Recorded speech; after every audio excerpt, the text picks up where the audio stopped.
Sola Fide, 오직 믿음. 지난주에 설교 제목이 영적인 믿음, 육적인 믿음이라는 제목으로 말씀을 드렸습니다. 보통 평상시에 설교를 끝나면 그냥 아무 말도 없고 어쩌다가 이제 가끔 한 분 정도 목사님 오늘 말씀에 은혜 받았습니다 하는 그런 분들이 있습니다. 그러면 저는 그 얘기를 들으면 마음이 흐뭇합니다. 그래도 은혜 받은 교인이 있으니 헛된 말씀을 전하지는 않았구나 그런 생각을 합니다. 그런데 지난주의 설교에는 많은 반응이 있었습니다. 오늘은 목사님 저 들으라고 하신 설교죠? 네, 맞습니다. 그분 들으라고 한 설교입니다. 그런데 그분만 들으라고 한 설교가 아니라 다 들으시라고 한 설교입니다. 어린아이와 같이 미숙한 목사, 좀 성숙되지 못한 목사라면 모를까, 목사가 설교를 준비할 때는 어떤 특정 교인을 대상으로 해서 설교를 준비하진 않습니다. 모든 성도들이 은혜 받는 설교를 하기 위해서 준비를 합니다.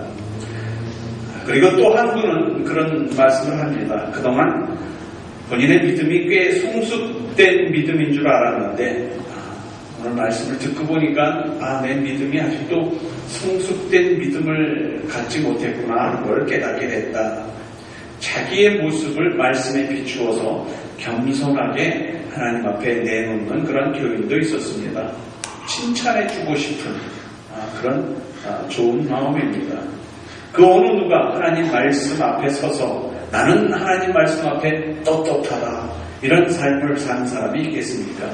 다 부족하고 다 연약하고 의인은 없나니 하나도 없다는 그 말씀대로 내가 부족한 가운데서 하나님의 말씀을 따라서 살기로 작정하는 사람들이 우리들입니다. 그리고 또 한 분은 내 믿음을 내 생활 속에서 발견할 수 있는 그러한 기억을 다시 되새길 수 있는 시간을 주셨습니다. 그래서 그분은 제가 설교하는 내용 중에 예를 들었던 그와 똑같은 비슷한 경우가 생겼는데 아무에게도 표현하지 못하고 자기가 그와 같이 행한 것으로 인해서 세상을 살면서 꼭 손해나는 것 같은 그런 생각이 들었는데 그 일이 내가 그렇게 손해난 것 같은 삶을 사는 그 순간, 그 느낌이 그게 내가 잘못한 것이 아니라 하나님을 기쁘시게 한 일이었으며 또 그렇게 믿는 것이 곧 성숙한 믿음을 믿는 거다. 그런 말씀을 주셨을 때 참 위로가 됐습니다. 하는 그런 얘기를 들었습니다. 이렇게 말씀을 듣고 어떻게 반응하느냐에 따라서 그 말을 성경 속에서는 신령한 자들 또는 육신에 속한 자들 그렇게 표현을 했습니다. 설교를 듣고 설교에 대해서 직접적으로 간접적으로 그렇게 반응을 해주신 성도님들께 감사를 드립니다. 제가 허공에 대고 설교를 한 것이 아니라 여러분의 마음 중심에 설교한 것이 되어서 그렇게 하나님의 말씀으로 전할 수 있게 하신 성령님께, 성령 하나님께 감사를 드립니다. 비단 지난주일 설교 내용뿐만이 아니라 매주일의 설교가 그렇게 여러분들의 마음을 건드리는, 타치하는 그런 설교가 되었으면 좋겠습니다. 몇 주일 전에 글을 많이 쓰시는 어느 집사님 한 분이 제게 책을 한 권 선물했습니다.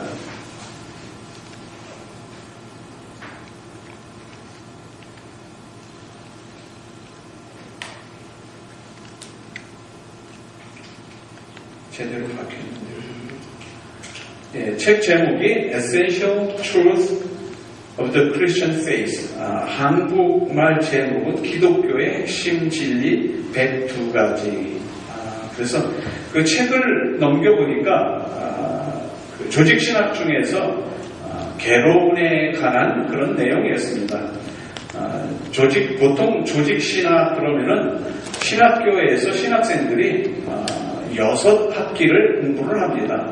그 6학기가 다 다른 내용이기 때문에 아주 중요한 신학생들의 그 신학을 형성하는데 아주 중요한 과목이기도 합니다. 저 같은 경우에는 웨인 그루뎀이라는 그 신학자가 만들어 놓은 책을 가지고 공부도 하고 또 가르치기도 했습니다. 이 웨인 그루뎀이라는 학자가 지은 그 책은 3권, 상중하 3권으로 되어 있는데 페이지 수로 하면은 2000페이지가 됩니다. 그런데 요전에 어느 분이 준 책을 보니까 한 300페이지 정도 되더라고요. 그래서 하나님은 누구이신가? 예수님은 누구이신가? 성령님은 누구이신가? 교회는 어떤 것이 교회인가? 나는 인간은 누군가? 하는 모든 그 기독교 신앙의 기본적이 되는 모든 교리를 밝혀놓은 책이 조직신학인데 그 전체를 한 300페이지로 줄여놨더라고요. 그러니까 6학기 분량에 그런 2000페이지 정도 분량을 300페이지로 줄여놓고 그것을 그저 한번 읽는 것으로 만족해야 되는 평신도를 위한 책을 만들어놨다 하는 것에 대해서는 동의를 하는데 참 평신도가 읽기에는 좀 어려운 책이다 하는 그런 생각이 들었습니다. 쉽게 표현을 해놨음에도 불구하고 상당히 어렵게 쓰여졌습니다. 그런데 그 집사님 글을 쓰시는 분이라서 그런지 아주 정독을 한 것 같더라고요. 그래서 제가 물었습니다. 이 책을 제가 공부한 책은 한 2000페이지 되는데 그것을 한 300페이지 정도로 줄여놨습니다. 그래서 요점만 평신도들이 알기 쉽게 해놨는데 이것을 가지고 집사님이 우리 기독교의 교리에 대해서 많이 도움이 됐습니까? 많이 도움이 됐대요. 그럼 그 안에는 어떤 내용들이 들어있느냐 하면은 대표적인 내용이 우리가 예수를 믿어 구원을 받는데 집사님은 하나님의 전적인 은혜로 말미암아 하나님이 나의 영혼을 창조하시고 그 다음에 내 영혼을 구원하시기 위해서 창세전에 예비하셨다는 그런 구원을 믿습니까?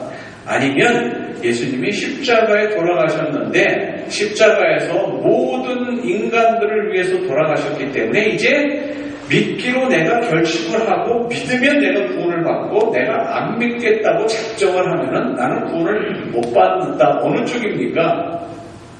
가만히 계시더라고요. 그래서 열심히 공부를 하시고 외우시고 그랬는데 그분이 침례교 집사님이세요. 그러니까 침례교는 신학이 없습니다. 우리 장로교에서 얘기하는 그런 예정론 창세전에 이미 하나님이 구원할 자를 선택하셨다는 예정론도 배우기도 하고 또 예수 그리스도께서 십자가에 하나님이 인간의 몸을 입고 오셔서 십자가에서 돌아가셨는데 이제 그 사실을 믿는 사람은 구원받고 믿지 않는 사람은 구원받지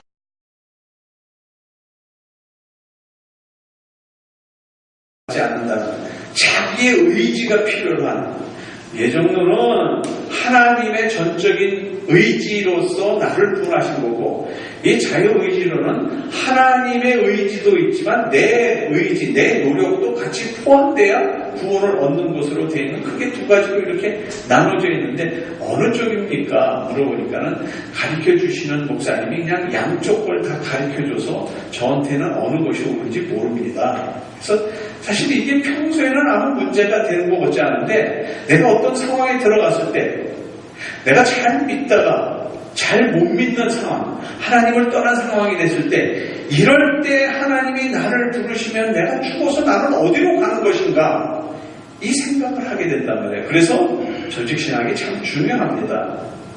그런데 오늘 말씀을 보니까 성령이라는 말씀을 사용하셨어요. 주의 성령이 도대체 나에게 어떻게 역사하는 것인가. 그래서 16절에 보니까 16절, 17절을 보니까 오늘 읽은 말씀을 보니까 너희가 하나님의 성전인 것과 하나님의 성령, 하나님의 성령이 내 안에 거한다는 거야. 하나님의 성령이 내 안에 거하시는 것을 알지 못하느냐. 누구든지 하나님의 성전, 성령, 삼위일체 하나님께서 나와 함께 하시기 때문에 하나님의 성령이 거하는 내 몸이 뭐냐면 성전. 예배당이라는 거예요. 성전, 제사 지낼 수 있는 곳이라는 거예요. 그러니까 내가 거룩한 하나님의 영을 모시는 한 몸, 성전이 되었다는 거죠. 그래서 17절에 누구든지 하나님의 성전을 더럽히면 하나님이 그 사람을 멸하시리라. 하나님의 성전은 거룩하니 너희도 그러하니라. 성경이 믿는 우리들을 향해서 하나님의 성령이 거하는 성전, 거룩한 하나님이 나와 함께 하는데 내가 얼마나 거룩한 존재냐, 그런 표현을 하고 계십니다. 그 성령이 어떤 성령인지를 알기 위해서 먼저 설교를 하기 전에 목사들은 신학교에서 성령에 대해서 배우는 겁니다. 성령님은 누구신가? 이 질문에 답을 하기 위해서는 여러분도 한 학기 분량에, 한 학기 그러면은 보통 15주 내지 16주, 한 일주일에 2시간씩 한 30시간을 막 앉아서 이 성령에 대해서만 공부를 해야 어느 정도 알게 되지만, 그렇게 할 수는 없으니까 성경을 통해서 간단히 도대체 성령이라는 말이 어디서부터 나오고 성령이 무엇인가는 그런 문제로 우리가 넘어가 보기로 하겠습니다.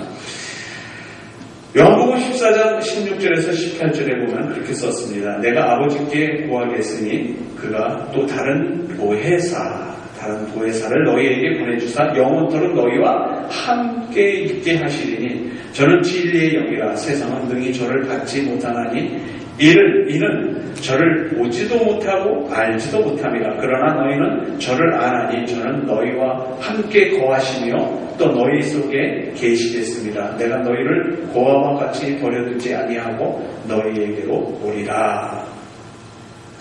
마태복음 28장에서는 그렇게 얘기했어요.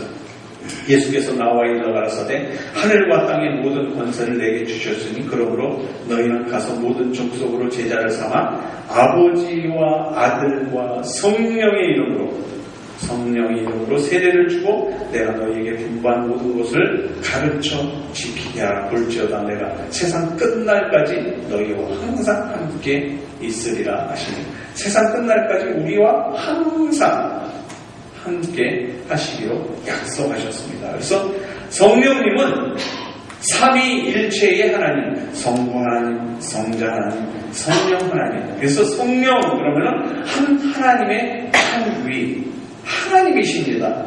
그래서 성령 그러면 그냥 우리가 얘기할 때 성령의 역사, 그럼 이상한 기적이나 행하고 그런 것이 아니라 한 하나님이 우리와 함께 하시고 있는 겁니다.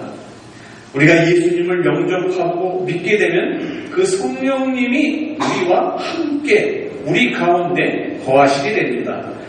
그 성령님께서는 우리의 모든 것을 아시며 진리의 영이시며 감정을 가지신 분이시고 인격을 가지신 분이십니다. 성령님이 하시는 주된 일은 예수님을 증거하는 일입니다. 예수님의 뜻, 그 뜻을 알고 그 뜻이 무엇인지를 깨달아서 그 뜻을 다시 전하게 하는 일이 성령님의 하시는 일입니다. 그래서 진리의 말씀으로 우리에게 오신 겁니다. 그래서 그 하나님이 누구이신가를 알게 하시고 하나님의 뜻과 진리를 다른 사람들에게도 전할 수 있는 매체가 되는 겁니다. 요한복음 14장 26절에 보혜사 곧 아버지께서 내 이름으로 보내실 성령 그가 너희에게 모든 것을 가르치시고 내가 너희에게 말한 모든 것을 생각나게 하시리라. 요한복음 16장 13절 그러나 진리의 성령이 오시면 그가 너희를 모든 진리 가운데로 인도하시리니 그가 자의로 말하지 않고 오직 듣는 것을 말하시며 장래를 너희에게 알리시리라. 성령님은 예수님을 믿는 모든 사람들 마음 안에, 몸 안에 거하시는 한 하나님이십니다. 우리에게 말씀을 깨닫게 하시고 깨달은 대로 우리에게 행할 수 있는 능력을 주시고 하나님의 성품을 닮아갈 수 있도록 우리를 인도하시는 것.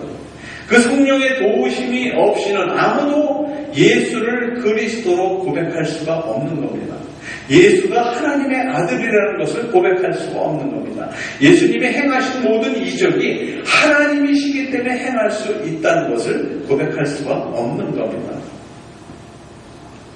성령의 능력을 힘입어야만 성령의 열매를 맺을 수 있고, 그렇기 때문에 성령과 동행하라, 성령 충만하라 하는 얘기를 많이 하는 겁니다. 우리가 죄인 것을 깨닫게 하시고 예수님께서 우리의 죄를 대신해서 십자가에 죽으셨다는 것을 알게 하실 뿐만 아니라, 믿게 하실 뿐만 아니라, 죽음 후에는 누구나 하나님의 심판대 앞에 서게 될 것을 알게 하시고, 또 그 일을 위해서 진리의 말씀을 붙들고 하나님 앞에 부끄러움 없이 서게 하시는 나를 돕는 분이 성령 하나님이다. 그렇다면 바울은 왜 우리의 몸 안에 계신 성령을 얘기했으며 또 우리를 성전이라고 표현을 했을까? 거룩한 하나님이 나와 함께 하면 내가 거룩한 성전, 하나님의 거룩한 영을 모시는 몸이기 때문에 내가 거룩히 해야 되는데, 바울은 왜 이렇게 우리를 거룩한 몸을 만들어라 이렇게 얘기를 했을까? 이 문제를 이해하려면 당시에 고린도가 얼마나 타락된 도시인지를 알아야 되며, 그 타락된 도시 안에서 신앙생활하는 고린도 교회의 교인들이 어떤 상황에 있는지를 알게 되면, 그래서 바울이 이런 말을 했구나. 이 문제가 고린도에서는 원래 고린도 사람, 히라보로 얘기해서 고린티아조마, 고린도 사람 하면은 무슨 의미가 있냐면은 고린도 사람처럼 행한다. 그러면 고린도 사람은 어떻게 행하길래 고린도 사람처럼 행한다 하냐면, 고린도 사람은 매춘 행위를 한다. 아프로디테 신전에 가면은 1000명이나 되는 창녀들이 있는데, 그 창녀들이 신전에서 제사를 드리면서 제사 지내기 전에 매음을 하고, 제사 지내는 동안에도 매음을 하고, 제사를 끝나고 나서도 매음을 하는 그 작은 도시에 한 1000명 되는 매춘부가 그렇게 하고, 그 매춘이 끝나면은 온 도시의 길거리를, 요즘으로 말하면 대한민국의 명동거리, 압구정동거리를 표시를 하고 돌아다니는 거예요. 그래서 기독교 신자다 하는 것은 여자들이 그 거리를 돌아다닐 때 저 여자도 매춘부의 하나가 아니냐는 것을 구별하기 위해서 기독교인들은 따로 여자들이 길거리를 돌아다닐 때 그들과 구별된 옷차림으로 돌아다니라고 명령을 하기도 한 겁니다. 이만큼 음란이 난무한 그러한 도시, 향락의 도시, 그러한 데서 신앙생활을 한다는 게 얼마나 어려운지 사도 바울이 고린도 교회에서 편지를 보면은 심지어 무슨 일이까지 있느냐? 아버지가 후처를 얻었는데 그 후처를 얻은 아버지의 아내와 그 아들이 동침을 하는 데까지 가는, 정말 오늘날에도 그렇게 없는 일들이 그 당시에는 일어났다는 거죠. 이렇게 그 몸을 더러운 가운데 굴리면서 생활하면서도 기독교인이라고 하면은 뭔가 구별돼서 새로운 마음으로 주님께서 우리에게 주신 새로운 성령의 능력으로 신앙생활을 해야 되는데, 그렇지 못한 고린도 교인들을 향해서 그렇게 얘기를 하는 겁니다. 너희들이 주의 성령이 너희와 함께 있으면 너희의 몸은 성전, 교회다. 제사 지내는 성전이다.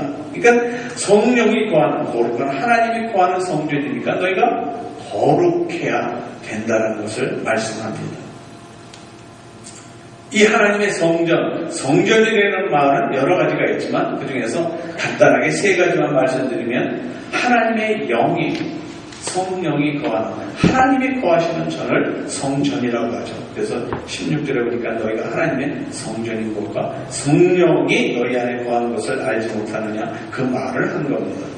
거룩한 하나님이 계신 곳. 그래서 예루살렘 성이라는 걸, 예루살렘 성을 표현할 때는 거룩한 성 예루살렘, 즉 하나님께 예배드리는 곳에 하나님의 영이 거하시는 곳, 그렇게 표현을 합니다. 그래서 우리 몸이 성전이다 하는 얘기는 거룩한 영으로 채워져 있기 때문에 우리가 거룩해야 된다, 그렇게 얘기를 하는 겁니다. 두 번째, 성전은 제사 드리는 것입니다. 제사는 누구에게 드려요?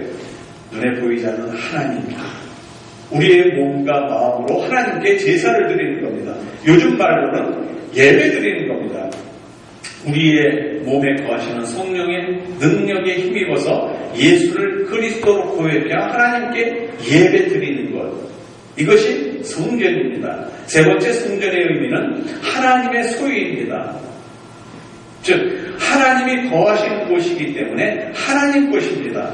그래서 우리의 몸이 성전이라면 우리의 몸은 내 것이 아니라 누구 거예요? 하나님 겁니다. 그래서 믿는 사람들은 내 몸이 아니라 하나님의 성령이 거하는 성전, 하나님 겁니다. 그래서 우리 몸을 거룩하게 만들으라고 하는 겁니다. 그래서 고린도전서 6장 19절 20절은 한번 같이 읽죠. 시작.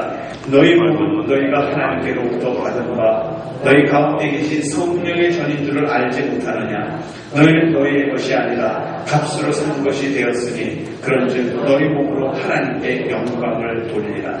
하나님께서 예수님을 십자가에 못 박으심으로 우리를 사신 바 된다. 죄와 사탄의 지배 아래에 있는 우리를 구원하셨다. 하나님의 소유로 만드셨다. 그러므로 이제 우리는 내 몸은 더 이상 내 몸이 아니라 하나님의 값주고 사신 몸이 되어버린 거죠. 그래서 내 소유물이 아니라 하나님의 소유물이 된 거죠.